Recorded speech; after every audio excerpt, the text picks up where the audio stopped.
Everybody, it's JetsCentral finally coming back with another video, and over the past few days I haven't really been uploading as much as I normally would, every day to every 2 days, and I'm quite frankly not that pleased with that. But in any case, I was actually up in Orlando for a little bit visiting UCF Jaguar, ended up going to a AAF football game. It was Memphis versus Orlando. It was cool to check out the new league, kind of be firsthand, kind of witnessing all the action.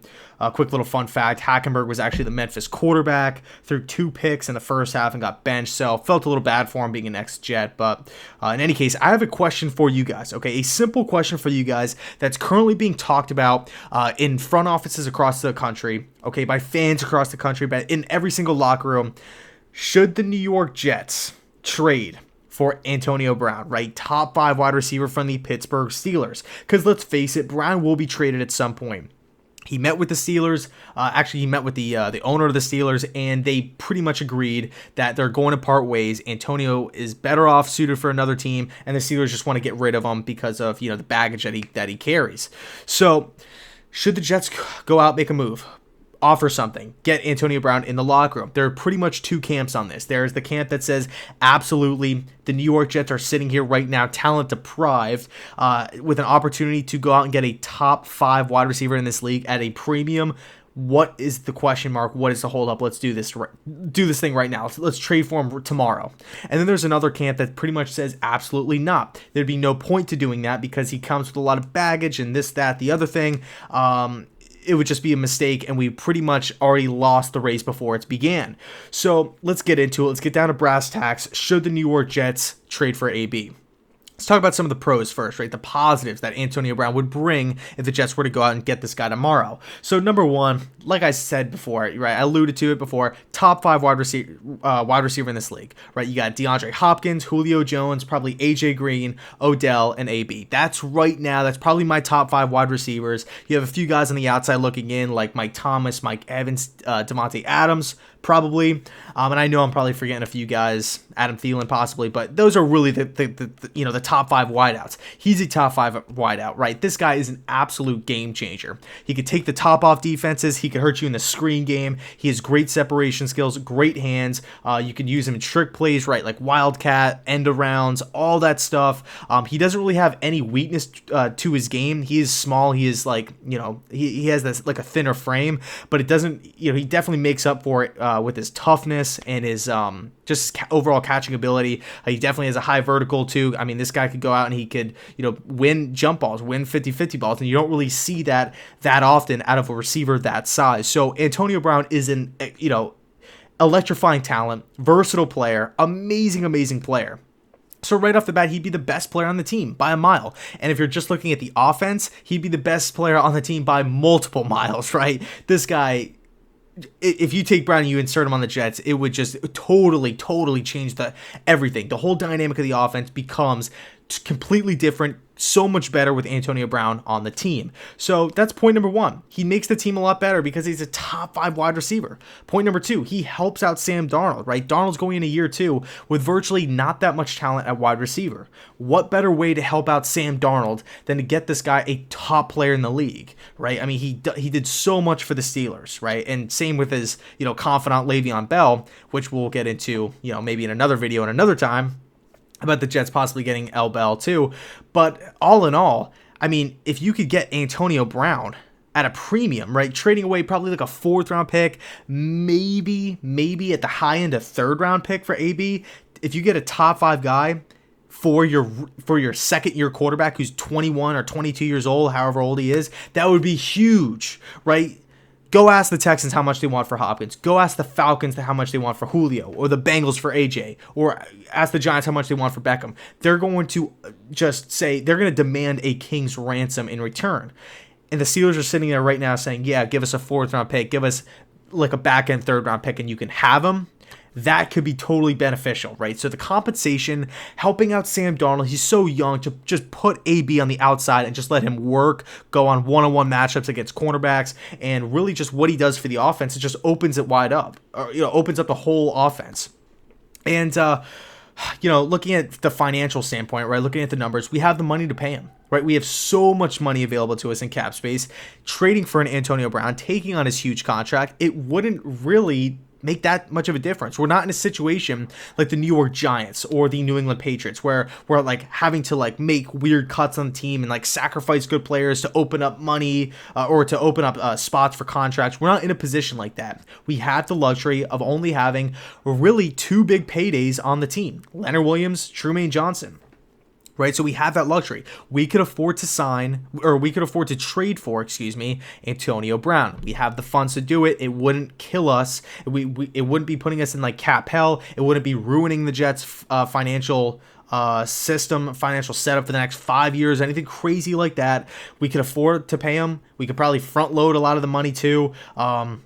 We bottom line, we could afford to pay this guy. Okay, so all in all, he would do so much. He'd bring so much positivity to this Jets team.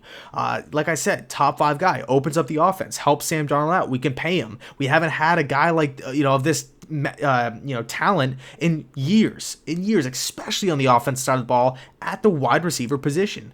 I mean, really, you look back 2015, Brandon Marshall, Eric Decker, they balled out respectively, totally. Yeah, they had amazing seasons, but were they up to the level of talent, the caliber of Antonio Brown? Absolutely not. Let's just be real for a second. I love B. Marsh. I love Decker when they were balling back in 2015. Hell, it's when I started the channel up. They were dominating, but are they Antonio Brown? No. Not by a long shot. Okay, AB is a different monster.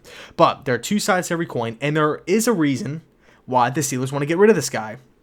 Because you'd be asking yourself, a 4th round pick for a top 5 wide receiver? Hell yeah, I'll take that every single day of the week. But hold on a second. Why are the Steelers doing this? Why did they just give away such a beast? There has to be something wrong with them. There has to be baggage. And in fact, there is. And you guys know it too.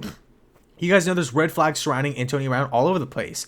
Number 1, he is, he costs a lot of money. This guy, I think, is being like paid like quarterback money, like post $20 million a season. That's nuts, right? That is a lot of freaking cash to be paying to one person at at the wide receiver position.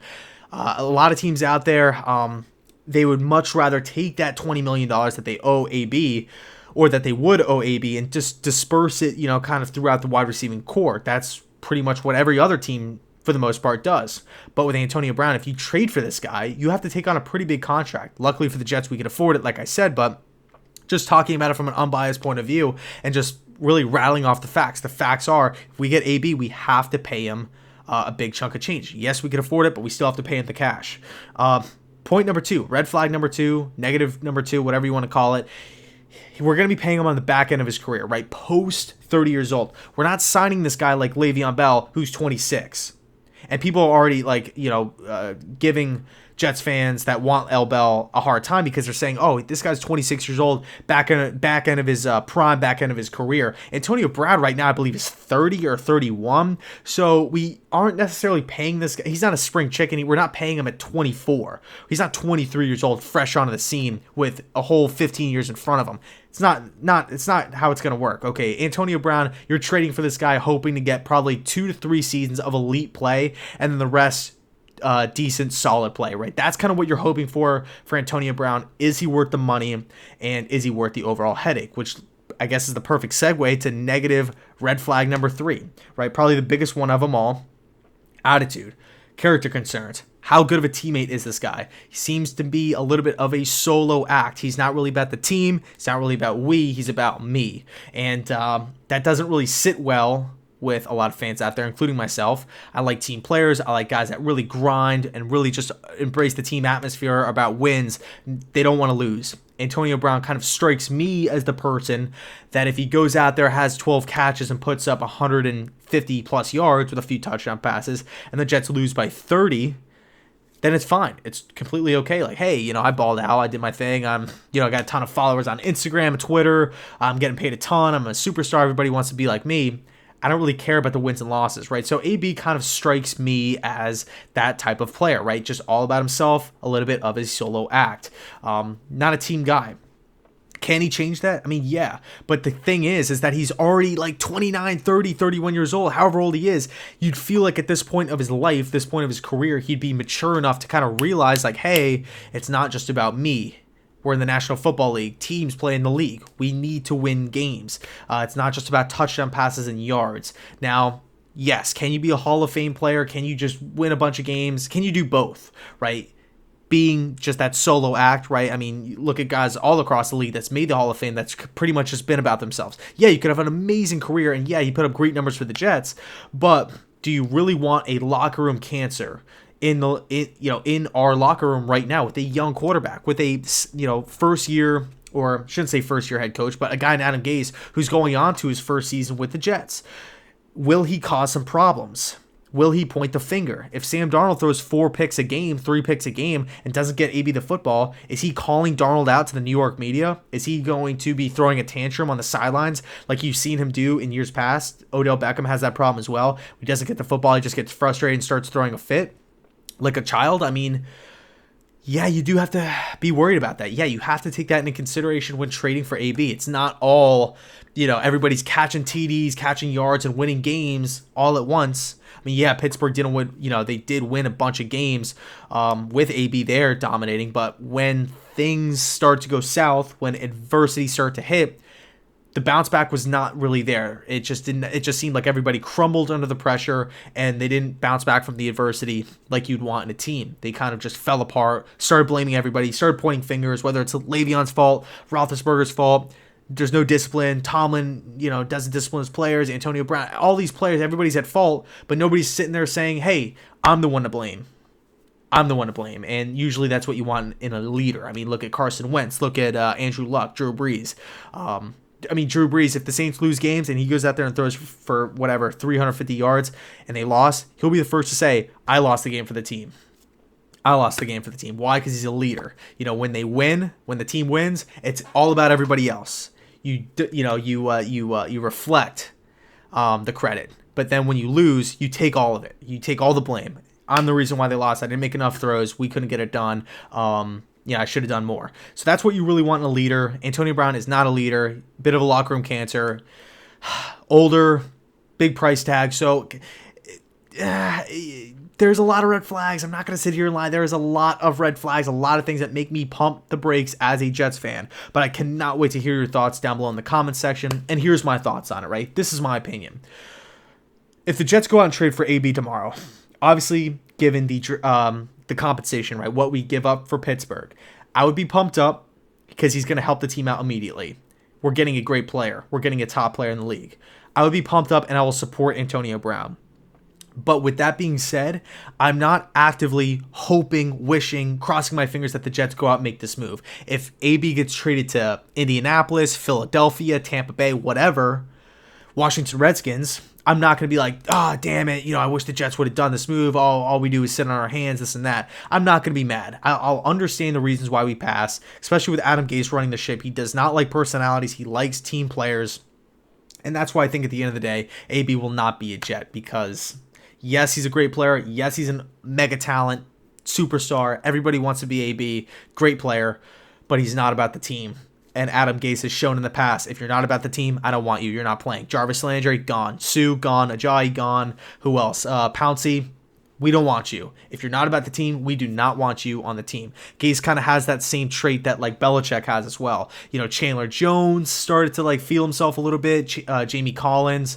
And as soon as players start, getting into that selfish kind of me mindset, Belichick just ships him out. He just says, I don't care. I don't want you anymore. I don't even care what I'm getting back in return. Give me whatever. You can have them. I'll find a replacement for you. And Gase kind of has that trait to him as well. But let me know down below in the comment section. I know I rambled in this video a little bit, but hopefully, it was in depth and, was a quality vid for you guys. But let me know. And like I said before, I normally don't like to wait or go consecutive days without posting videos, so expect the normal schedule to be back starting today. So looking forward to it. A lot of stuff, free agencies coming up, which I'm so excited for. I cannot wait, and it's going to be a blast. So let me know your thoughts down below, and as always, thanks so much for watching, and go Jets.